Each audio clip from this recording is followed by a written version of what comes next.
43장. 가나안 땅에는 아직도 가뭄이 계속되었습니다. 야곱의 가족은 이집트에서 가져온 곡식을 다 먹었습니다. 그래서 야곱이 아들들에게 말했습니다.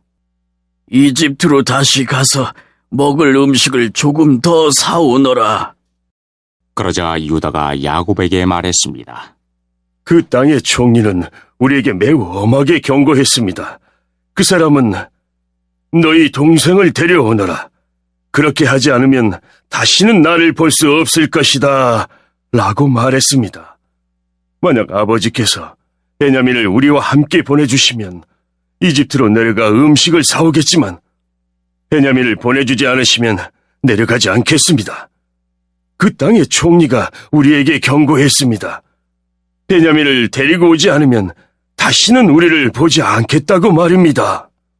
이스라엘이라고도 부르는 야곱이 말했습니다. 왜 그 사람에게 다른 동생이 있다고 말했느냐? 너희가 나에게 큰 고통을 주는구나. 야곱의 아들들이 대답했습니다. 그 사람이 우리와 우리 가족에 대해서 자세히 물어보았습니다. 그 사람은 너희 아버지가 아직 살아 계시냐? 너희에게 다른 동생이 있느냐? 하고 물어보았습니다. 우리는 그저 그의 물음에 대답했을 뿐입니다. 그 사람이 나머지 동생을 데리고 오라고 말할 줄을 우리가 어떻게 알았겠습니까? 그때 유다가 아버지 이스라엘에게 말했습니다. 베냐민을 우리와 함께 보내주십시오. 그러시면 지금 당장 떠나겠습니다. 그렇게 하셔야 우리가 죽지 않고 살 수 있습니다. 아버지와 우리 자식들이 살 수 있습니다. 제가 틀림없이 베냐민을 잘 돌보겠습니다. 제가 책임지겠습니다. 만약 제가 아버지께 베냐민을 다시 데리고 오지 못한다면 죽을 때까지 저를 욕하셔도 좋습니다. 이렇게 시간을 낭비하지 않았다면 벌써 2번은 다녀왔을 것입니다. 그러자 그들의 아버지 이스라엘이 말했습니다. 정 그렇다면 이렇게 하여라. 우리 땅에서 나는 것 중에서 가장 좋은 음식을 너희 자루 속에 담아가거라. 그리고 그것을 그 사람에게 선물로 주어라. 유향과 꿀을 가져가고 향료와 모략과 유향나무 열매와 아몬드도 가져가거라. 이번에는 돈도 2배로 가지고 가거라. 지난번에 너희 자루 속에 놓여있던 돈을 돌려주어라. 아마 실수로 그런 일이 있었던 것 같다. 그리고 베냐민을 데리고 가거라. 자, 이제 길을 떠나 그 사람에게로 가거라.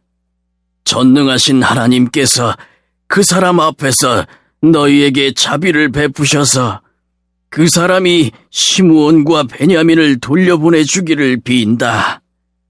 내 아이들을 잃어도 어쩔 수 없다. 그리하여 야곱의 아들들은 선물과 2배의 돈과 베냐민을 데리고 서둘러 이집트로 내려가 요셉 앞에 섰습니다.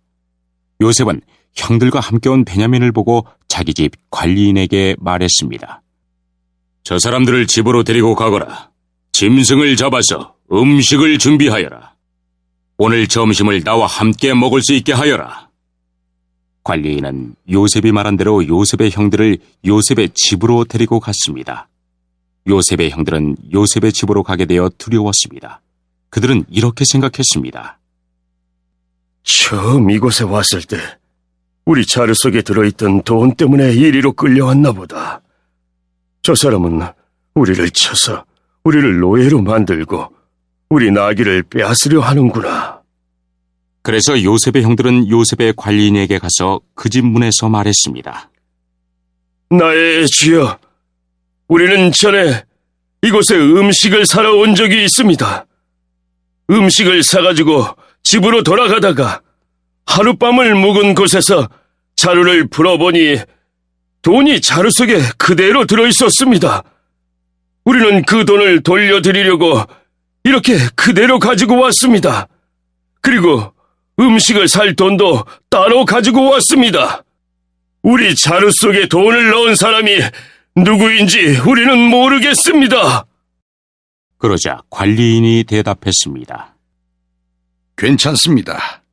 두려워하지 마십시오. 당신들 아버지의 하나님이 되시며 당신들의 하나님이 되시는 분께서 그 돈을 자루 속에 넣어주셨을 것입니다. 나는 당신들이 지난번에 낸 곡식값을 받았습니다. 그리고 나서 관리인은 그들에게 시므온을 데려다 주었습니다. 관리인은 요셉의 형들을 요셉의 집으로 데리고 갔습니다. 관리인이 그들에게 물을 주자 그들은 발을 씻었습니다. 관리인은 그들의 나귀들에게 먹을 것을 주었습니다. 그들은 그곳에서 요셉과 함께 점심을 먹는다는 이야기를 듣고 정오가 되어 요셉이 오면 주려고 선물을 챙겨 놓았습니다.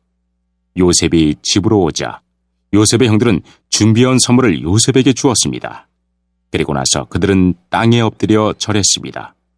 요셉은 그들에게 잘 있었느냐고 묻고 또 당신들이 말했던 늙으신 아버지는 안녕하시오.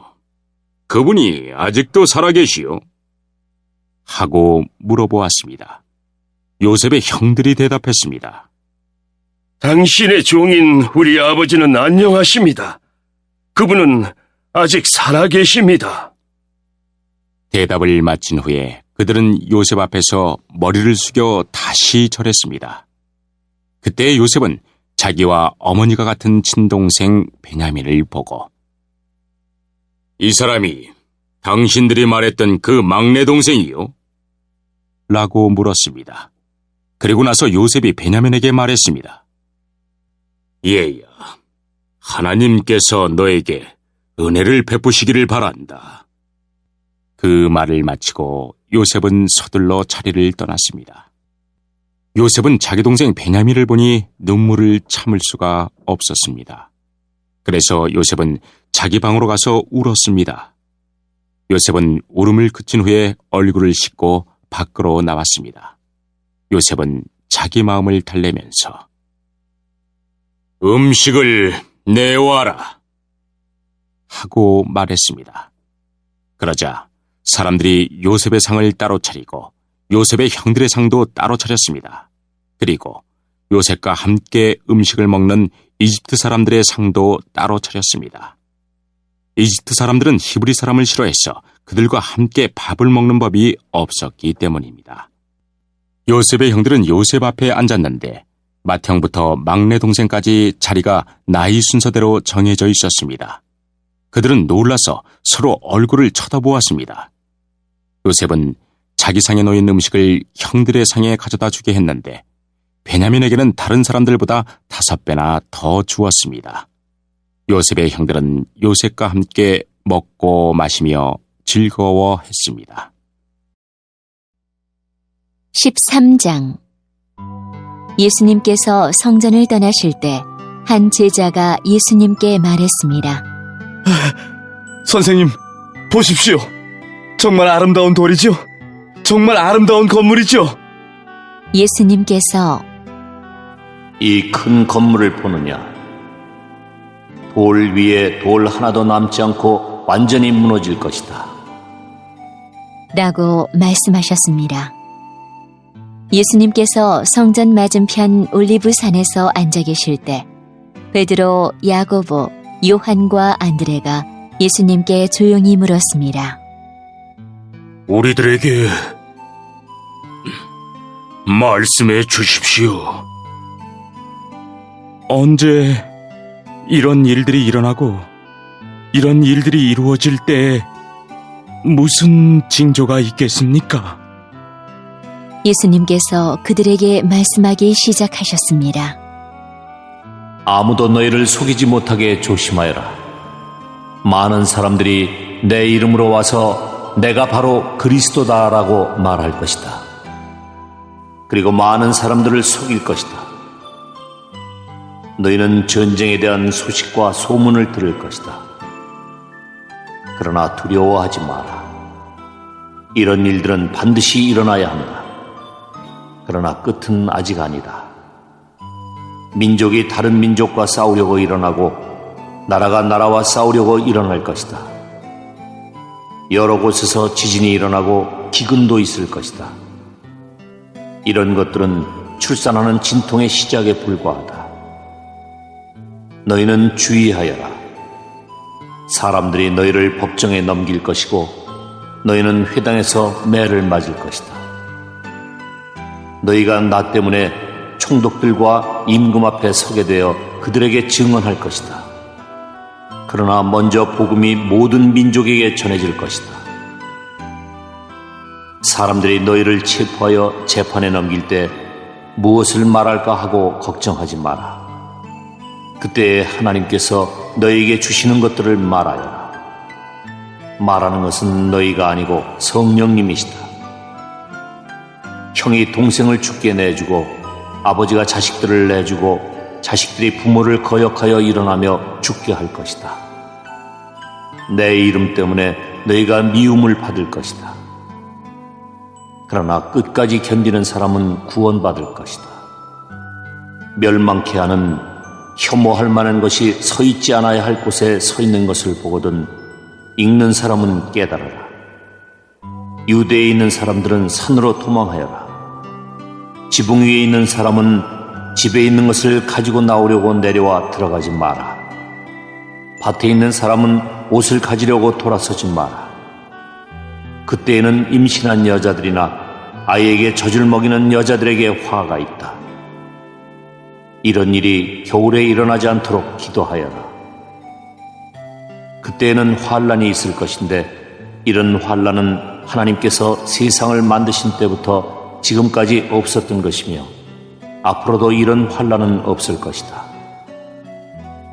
주님께서 이 날들을 줄여주시지 않는다면 어느 생명도 구원받지 못할 것이다.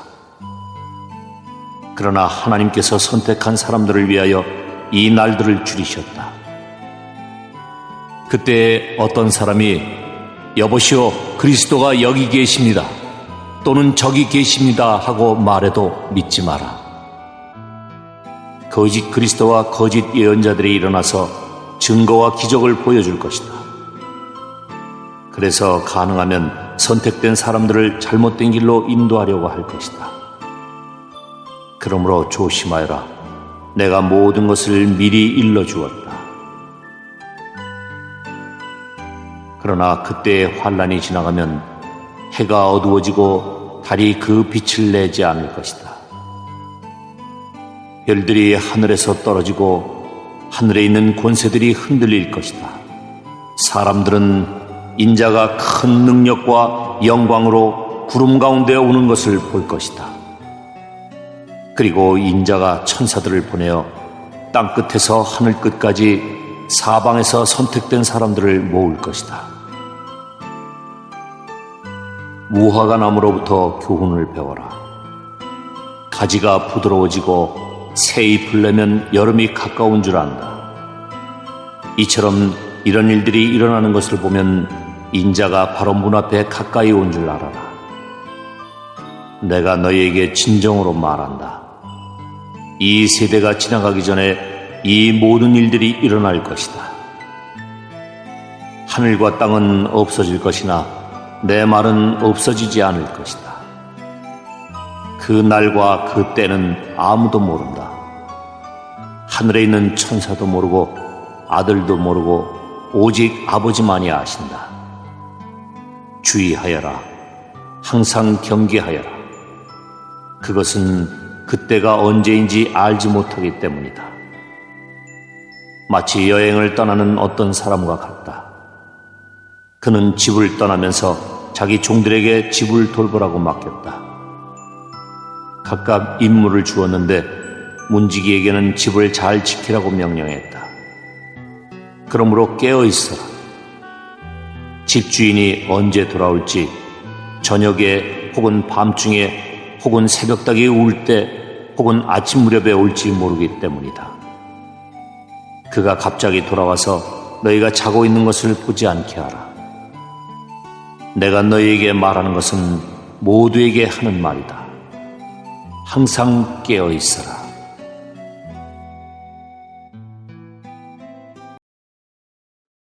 (9장) 그러자 이욥이 이렇게 대답했습니다.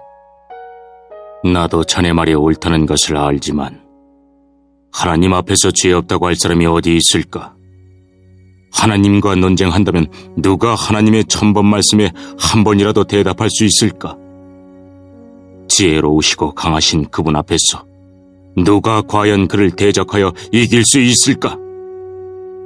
진노하신 하나님께서 산들을 옮기고 없애버리시는데 사람이 그것을 알 수 있겠나? 그분은 땅을 흔드시고 땅을 떠받치는 기둥들도 흔들어 버리시지.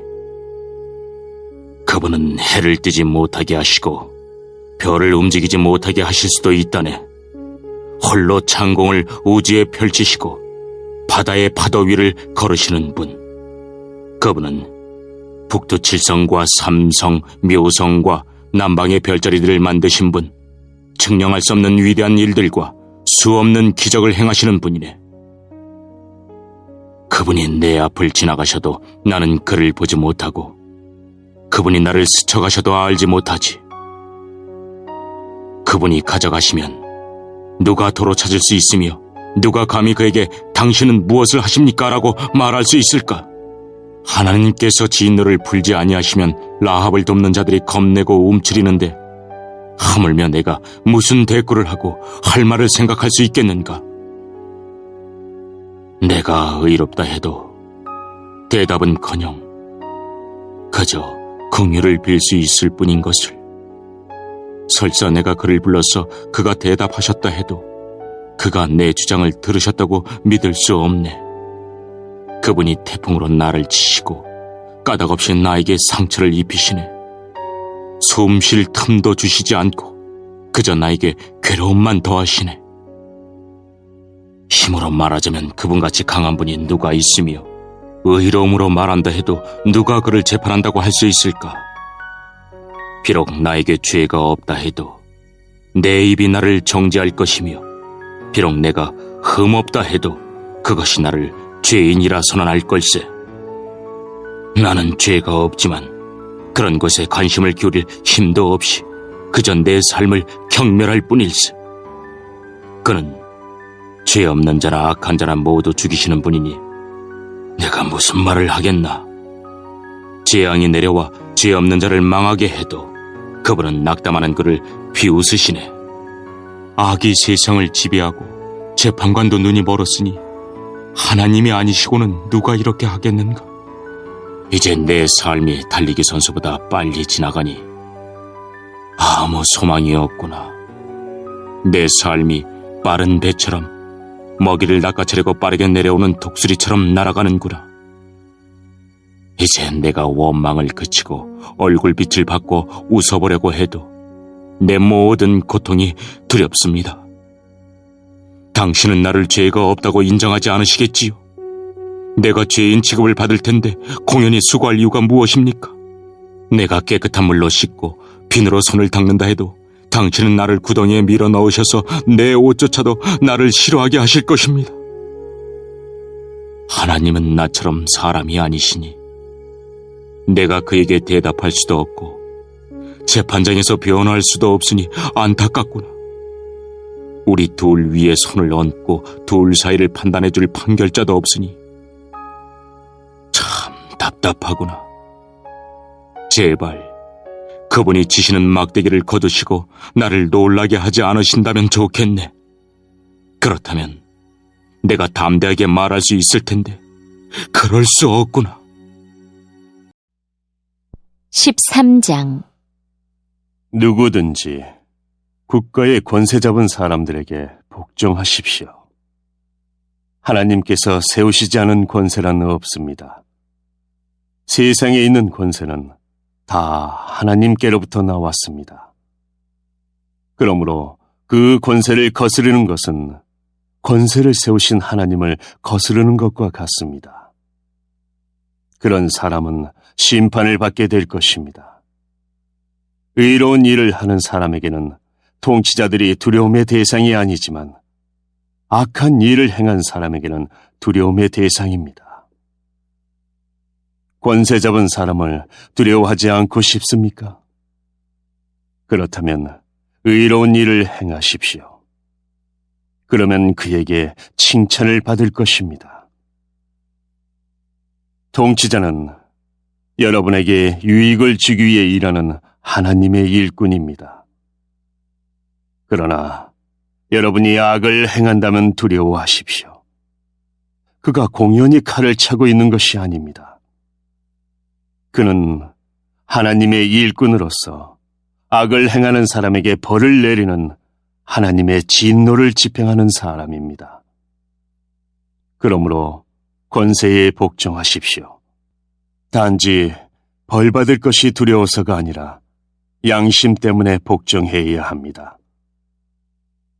여러분이 세금을 바치는 것도 같은 이유에서입니다. 통치자들은 바로 이런 일에 종사하는 하나님의 일꾼들입니다. 모든 사람에게 해야 할 의무를 다하십시오.